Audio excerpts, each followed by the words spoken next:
স্বপন ভাই নির্বাচন করব, স্বপন ভাইকে এমপি বানাবো ইনশাল্লাহ। এবং স্বপন ভাইকে বলবো, সরকার শহীদের এই ভালোবাসার মানুষগুলি, আপনি রাজনৈতিক অভিভাবক হয়ে আপনি সুখে দুঃখে পাশে থাকবেন, এদের দায়িত্ব আপনি নিবেন। সবাই যেন আমরাও স্বপন ভাইয়ের পক্ষ হয়ে একজন স্বপন ভাই হয়ে ধানের শীষ মার্কায় ভোট চাই।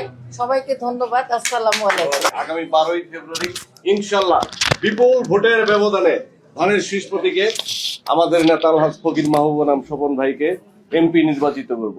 সকলকে ধন্যবাদ জানিয়ে আজকে আরেকটা কথা আমি বলতে ভুলে গেছি। আজকে যারা এসছো, এই যে পদ পদবি নিয়ে আমরা কথা বলছি না, সবাইকে মূল্যায়ন করা হবে। আমি স্বপন ফকির বলে গেলাম,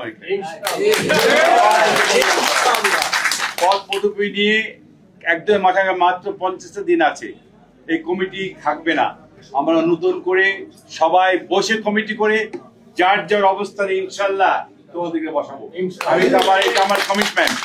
সুতরাং মাথায় রাখো, তুমি তোমার অবস্থান থেকে তুমি কাজ করো, আমার উপর একটা ভরসা রেখো, ইনশাল্লাহ সবাইকে মূল্যায়ন করা হবে।